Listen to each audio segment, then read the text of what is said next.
Hi, everybody. I'm Rob Dunaway. I'm the host for Get Lit. In this episode, we're going to explore the life, works, and enduring legacy of one of the most famous American authors to ever grace the pages of literature, Mr. Edgar Allan Poe. Although Poe's life was marred by tragedy and death, he continues to be one of the most celebrated American literary figures in history. His contributions to poetry, the short story, genres, including detective fiction and the science fiction short story, have continued to inspire authors to this very day, many of whom we will look into as well. Poe's ability to tap into the darkness and the psyche of those places where we fear to tread compel us to read more of his work and at the same time be afraid of what we might find inside. I'm glad to have you for this episode. Let's get started with Edgar Allan Poe.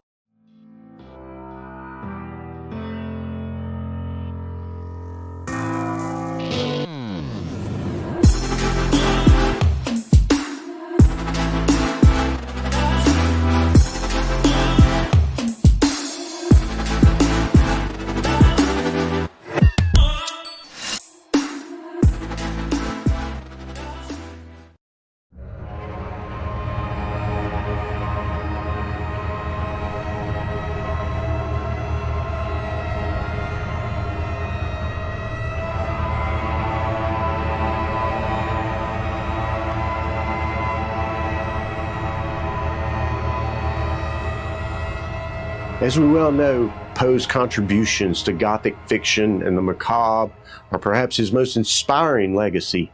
Works such as The Telltale Heart, The Fall of the House of Usher, set up exploring through psychology themes of death, guilt, fear, and even madness. Poe's vivid descriptions and mastery of suspense are the standard for this genre, inspiring countless writers to explore the darker aspects of human experience. Now, Poe did not achieve fame in much of his life until afterwards. We'll talk about the reasons why at the end of this video. But it was in 1845 that Poe published his famous poem, The Raven, sitting on the bust of Pallas, and his famous saying, "Nevermore." It explores the themes of grief, loss, death, through the supernatural. And it was nevermore in this rhythmic, captivating style of poetry where Poe became the master of verse. The Raven, until this very day, is the most iconic and enduring poems in American literature. Known for its haunting atmosphere and melancholic tone, the poem tells the story of a grieving narrator who is visited by a mysterious raven that utters a single word, "Nevermore." Through vivid imagery and rhythmic language, Poe explores themes of grief, loss, and the human psyche. And the raven delves into the narrator's descent into madness as he grapples with the loss of his beloved Lenore, ultimately highlighting the fragility of the human mind and the overwhelming power of sorrow. Now, outside of the realm of Gothic fiction and horror, of which we know Poe very well for, he also forms another genre. This genre is known as detective fiction, a genre that many of us are interested and even in today's shows love watching someone solve riddles. His character, C. Augusta Dupin, in Murders in the Rue Morgue and The Purloined Letter, explores these mysteries and murders, and through logical deductive reasoning, something Poe is familiar with in psychology as well, he solves the murders and the puzzles within.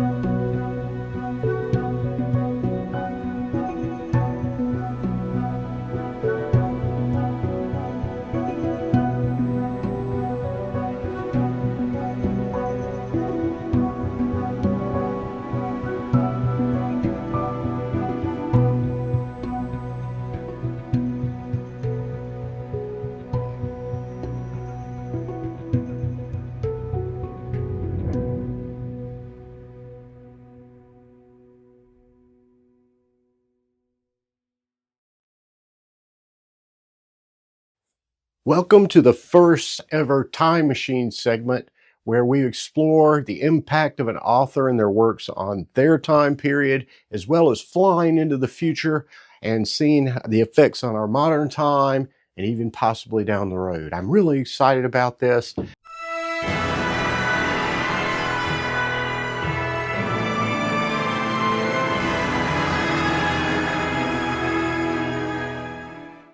So today we're covering Poe, obviously, and his works absolutely revolutionized literature, offering a glimpse into the darker recesses of the human soul. As we've mentioned, his tales reflected societal anxieties of his own time regarding medicine and psychology and fear within inside each individual, but it also influenced authors in today's world.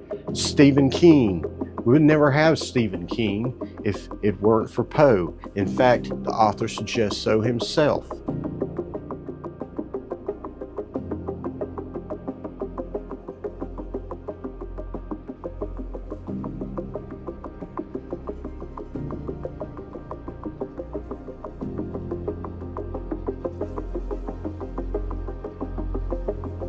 H.P. Lovecraft.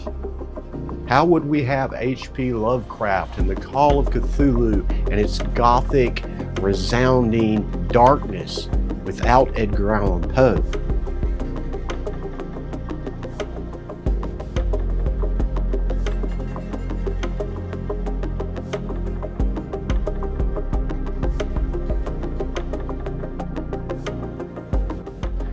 As we saw in the case of M. Aldemar, Poe is often grappling with nature and how far we can push nature through scientific investigation. After all, his characters in the story are mesmerized on the brink of death to see if he can preserve their souls after they are deceased. Now, these kind of questions are raised today in the modern world all the time. How far can we push the boundaries of natural law or divine law, if you wish? Those same questions were asked by Nathaniel Hawthorne when his wife Sophia Peabody was ill. Being a transcendentalist, many of the transcendentalists had taken a real extreme interest in two sisters in New York City by the name of the Fox sisters. This warrants further research. This is a very interesting topic.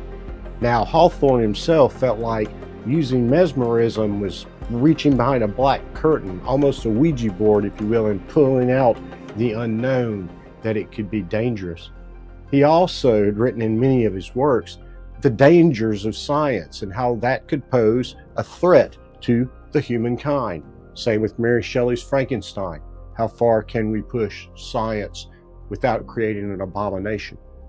Are those relevant in the world today? I think that Poe and Hawthorne would suggest yes. If we look at issues of human cloning, how far can we push that against the natural law? What will the effects be? Is it ethical? Another question would be global devastation. How much can we use from the earth without keeping it strong enough to carry on and for us to subsist? These are very relevant questions.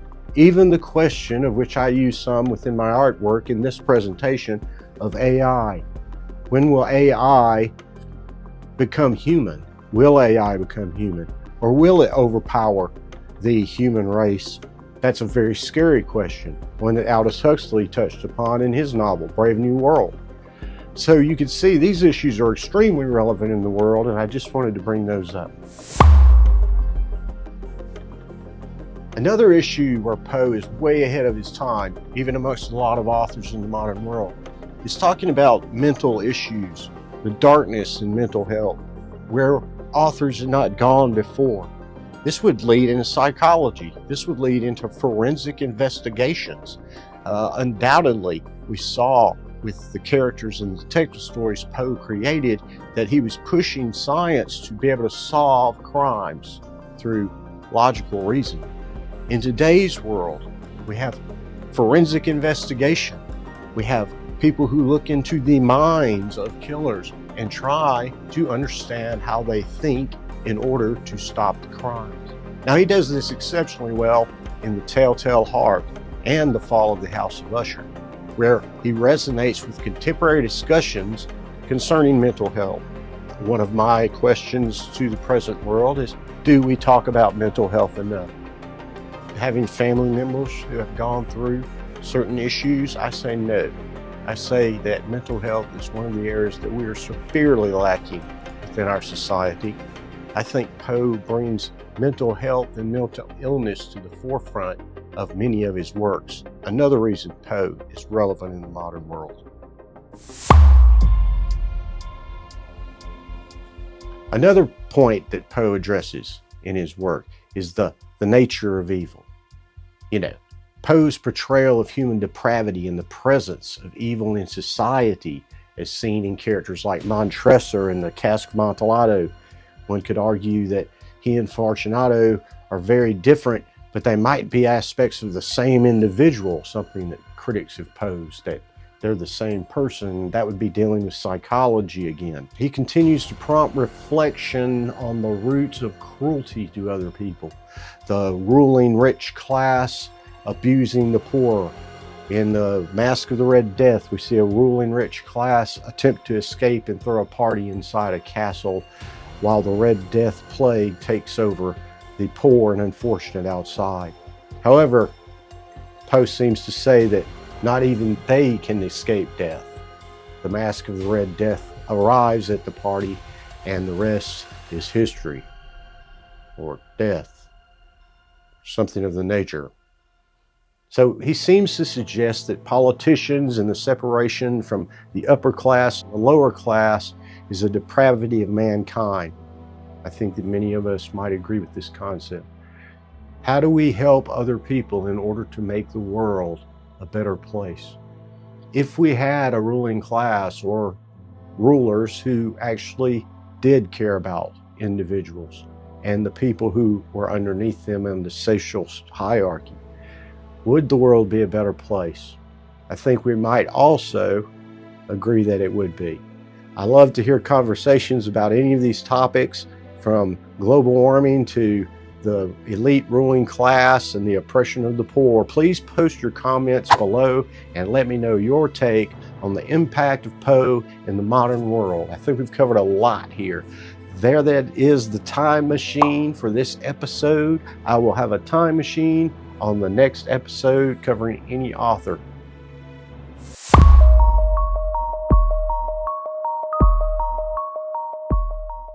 Poe's other masterful accomplishment is the creation of both science fiction or speculative fiction. Poe forays into science fiction and speculative fiction, laying the groundworks for future works within these genres that we would read, such as H.G. Wells. Stories like The Balloon Hoax and The Facts in the Case of M. Valdemar showcase Poe's interest in technology, futurism, and even the limits of human knowledge. Poe's fascination with the unexplored and the unexplained continued throughout his life. So shortly after arriving in New York, Poe publishes a piece in the New York Sun, and this piece is entitled The Balloon Hoax. Now, many individuals of the time took this piece as actual fact, when later on Poe would say that it was merely a hoax.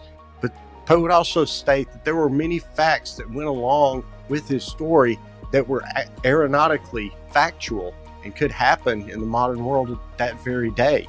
So Poe was way ahead of his time, because the Hindenburg had not flown, and of course they had not flown a plane at Kitty Hawk yet. So this is way before Poe's time, and looking into speculative fiction and where science could take us, and if it should take us that far.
Another genre that Poe really helps to form is the horror fiction genre, along with psychological thrillers. This inspiration continues to this very day amongst many of the works and authors we read in the modern world. His ability to dive into the themes of the darkest recesses of our inner thoughts, to delve within ideas of fear, mortality, and even existential dread, make Poe one of the greatest authors in the annals of American literature. The Fall of the House of Usher is a Gothic tale that explores themes of decay, madness, familial destruction, and dysfunction itself. It's written in 1839, so it's one of Poe's earlier works. The story follows the unnamed narrator once again, possibly the unreliable narrator. As we said, Poe created that type of narrator, basically, as he visits his friend Roderick Usher, who lives in a decaying mansion with his ailing sister, Madeline. As the events unfold, Poe creates a sense of foreboding and dread, weaving together elements of horror and psychological tension.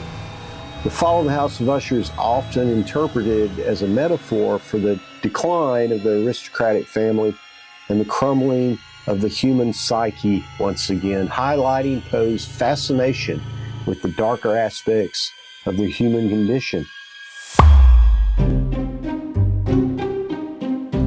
Now, Edgar Allan Poe's death remains a mystery to this very day. It's discussed in every English class, discussed in journals, everyone writes about it. I'm just going to cover the top reasons that people have speculated that Poe passed away. And I will give my opinion of which one I choose. Let me know in the comments section which one you think might be the case with Poe. So here we go. Number 1, alcoholism. Now, Poe suffered with alcoholism his entire life, particularly when he wasn't employed at one time. He had a 7-year depression and went into the bottle pretty hard. A lot of people are aware of Poe's problem with alcohol. He even writes about it in many of his tales. Was that the main cause? I'm going to say probably a contributor, but that's not the one I'm going to pick. Number 2, cooping. One theory suggests that Poe fell victim to the practice known as cooping. Now, cooping was where a group of individuals during a political election would go around and kidnap random people, and they would dress them in different people's clothes and take them to all the ballot boxes and have them vote for the same person, whoever they wanted to win. But they would get them drunk and basically did not care about their lives whatsoever. This could explain why Poe was found in someone else's clothes, drunk, within an alleyway next to a tavern. Number 3, rabies. Many people believe that because Poe contracted rabies possibly is why he exhibited these strange symptoms during his death. After they took him to the hospital, he was hallucinating and talking to spectral images on the wall. Sounds very much like Poe. But yes, rabies has been put out there. Number 4, carbon monoxide poisoning. Now, during this time, people did not have air purifiers in their home, and a lot of them burned oil-based lamps. This burning oil and the remnants from that burning will fill the room up. So a lot of people believe that he inhaled too much of this and suffered carbon monoxide poisoning. Another interesting concept. Number 5, brain lesion. Once again, this is going directly toward the symptoms and the erratic behavior that Poe is exhibiting during his death. Some people have suggested that Poe had a brain lesion and that he eventually died because of it. Interesting concept as well. Number 6, suicide. Many people believe that Poe intentionally took too many drugs and drank too much because he wanted to die. Indeed, he had gone through depression many times.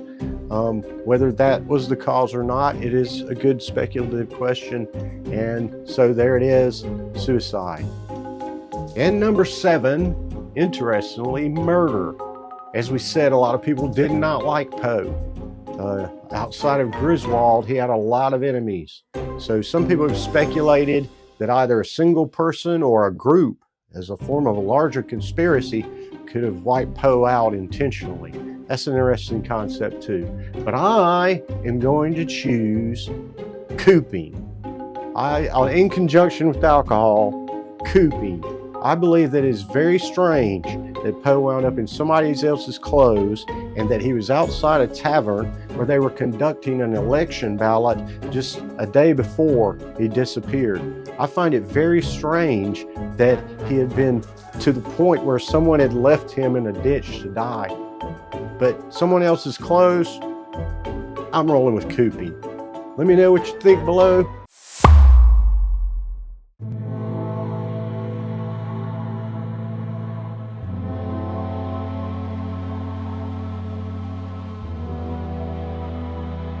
Now, there's several interesting portions I want to cover right here at the end of Poe's life.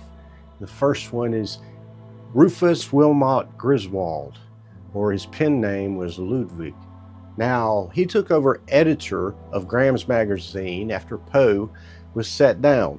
He also made more money than Poe. So the conflicts between Griswold and Poe escalated, even involving a young woman that both had their hearts set on. They just did not get along. So when Poe, he was known as the Tomahawk Man. That's how brutal he would criticize literary works. Poe had a lot of run-ins with a lot of different people. So they became so heated that at the time of Poe's death, Griswold wrote an obituary for Poe under the name Ludwig. And in that, he suggested that Poe could not get along with people, that he was an alcoholic, that he would seep into states of mania, that he was a womanizer, and he just spread all of this gossip within this obituary. Now, Poe's works such as The Raven had been well received and read, some of the others not quite as much. But as with any good drama, and we love a good drama, can you imagine what happened to Poe's work after this obituary came out? Out the roof, everybody's buying it, everybody's reading it, same thing that happens in today's modern world. So we could thank Griswold a lot for Poe's popularity. Thank you, Mr. Griswold.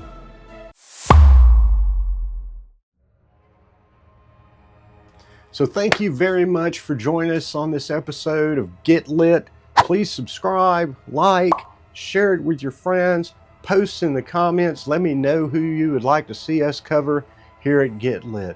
This has been an exciting one with Edgar Allan Poe. Emerson and others are coming next. So as we conclude the journey of reviewing the life and works of Poe, let's just remember that he was a master of the written work, and remember his influence not only on authors of horror, but of science fiction, psychological thrillers, and so forth, as we have discovered in this video.